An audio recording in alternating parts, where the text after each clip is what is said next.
Well, certain people, Fulham capitulate yet again in an away game, and I've got to say that, listen, I've got a bit of a deeper analysis into what happened on Friday night in store. He couldn't pull it down. Inamoto!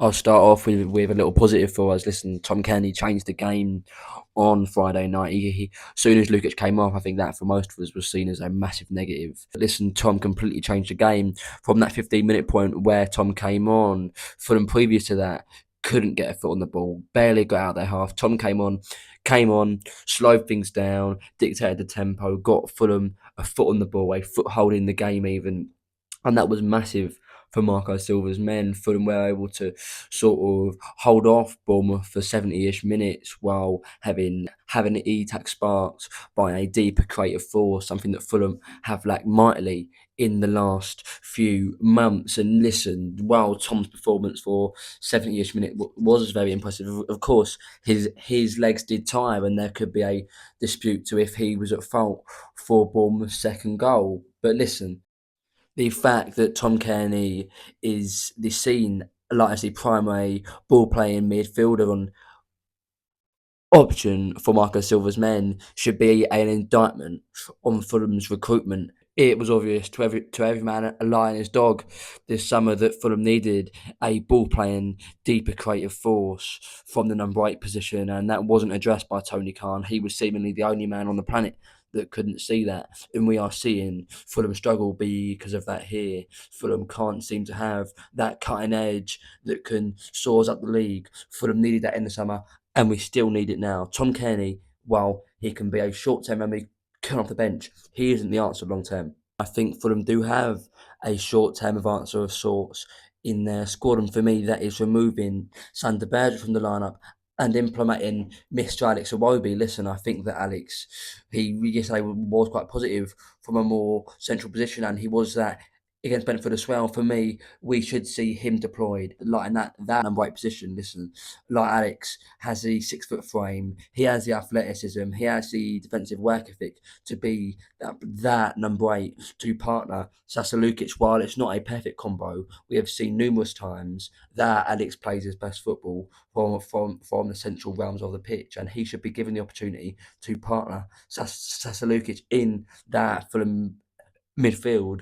But as for Sander Berge, I've got to say that it was a shocking performance from Sander. Listen, he had a decent performance at Villa Park from what I thought last week, but apart from that, he's been pretty poor all season, and even through the last week or two of last season, Sander was really flattered to deceive. Listen, I'm a big fan of what the Norwegian could become at Fulham. The prototype of player that he could be is something that would be a massive asset for Marco Silva's men. But as of late, well, as of his whole Fulham career for the last year, we have only seen that player in fledgling moments. His effort for that Bournemouth second goal was quite frankly embarrassing. He was walking next to Justin Kluivert. Tom Kearney was at least busting a gut, putting a foot in. Sander Berge was doing the complete opposite, and he was Fulham's deepest line midfielder at that point. That was his responsibility. But it looked like to me, if I'm being honest with you, that he couldn't be asked. And listen, Marco Silva has to show some accountability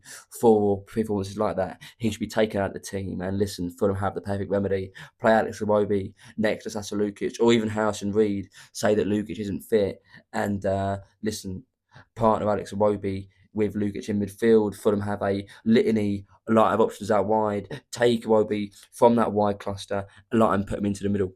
Part of that so-called wide cluster was Ryan Sessegnon and Samuel Chukwueze. Listen, right, for Ryan Sessegnon, I'm not sure who I love more. Is it Ryan or is it Fulham Football Club? Say that last night's anything to go off. For me, it's probably Ryan Sessegnon. Listen, Ryan was absolutely superb. He was lively on that left wing back role yet again. And listen, while Anthony Robinson for 10 is likely coming very, very soon, I think that Ryan should retain his place in that Fulham team. That finish that he put in for that goal on Friday night was sort of reticent, like of that Derby finish we saw all them years ago, sort of that top of the roof, light of the net, keeper coming out, finish. And listen, Ryan's a top finisher. For me, he's got to keep that place in that Fulham lineup. The defensive work ethic, the fight for the badge, the clinical nature that he has means that he has a role to lie in his Fulham team. And from last January onwards, for me, he's probably one of the best five players that Fulham have had throughout the last 6, 7, 8 months. In truth, though, that goal, whilst it was a superb finish from Ryan, was made by a superb pass from Samuel Chukwueze. And listen, that's two positive cameos from Chukwueze coming off the bench. We saw it at Villa Park. We saw it on Friday night. Samuel Chukwueze's countless voyages infield from wide positions were very, very impressive. And listen, Samuel Chukwueze was brought in to sort of hit the ground running. He didn't have an amazing time of things at AC Milan, but he showed moments like in his time at Villarreal. Well, that is just what we're seeing from Samuel in the past 2 weeks, and long may it continue. He may well be the next player Marco Silva revitalises his Fulham shirt. Kevin, however, for me, he still hasn't earned a start. I think that Leeds performance probably did lead too many to expect too much too soon from the Brazilian. And listen, while I don't doubt Kevin's talent one bit, I think that we should give him time. He was always going to be a gamble coming from the Ukrainian league at 22 years of age. Let's give him time to settle in. He was always a gamble. Samuel Chukwueze was meant to hit the ground running. Listen, Fulham have a litany, a lot of wide talent. Kevin, we are blessing the fact that our record signing doesn't have to hit the ground running. And listen, while it might not come good yet, I'm sure it will. But listen, Kevin, for me, he still hasn't earned a start.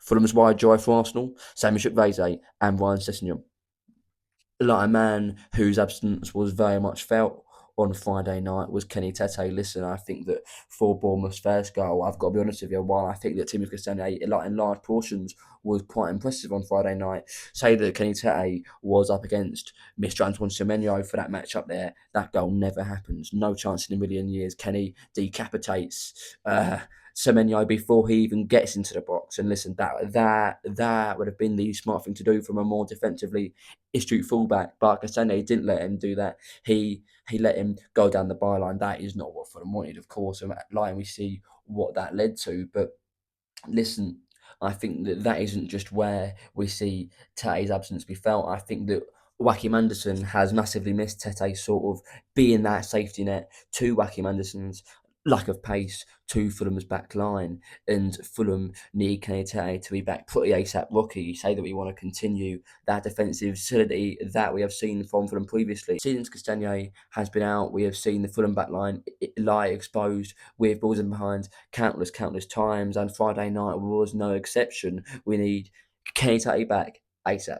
To close out, listen, I think there is no doubt about it now. Fulham have a mentality problem at Motspur Park. Listen, the truth is that teams are characterised like on their ability to win points away from home, win these crucial points that are in reach. And as of right now, Marco's men can't do it for love nor money. Villa away, Bournemouth away, Chelsea away, 3 consecutive away capitulations this season from Fulham away from home, and that is a real bad sign for Marco Silva's men. And listen, while I'm sure that Marco Silva's men won't go down, I think that our home form is just too good. And I think that our boss is just too good. I don't think a bottom six finish is out of the question. In fact, that's probably what I predict. Good teams, when Fulham went ahead on 70 minutes, see there is 20 to play and wise up for 2 minutes. You probably do conserve, sit it a bit deeper, but you don't do that for 20 minutes. Listen, I think that good teams probably would have noticed that Bournemouth were playing with just one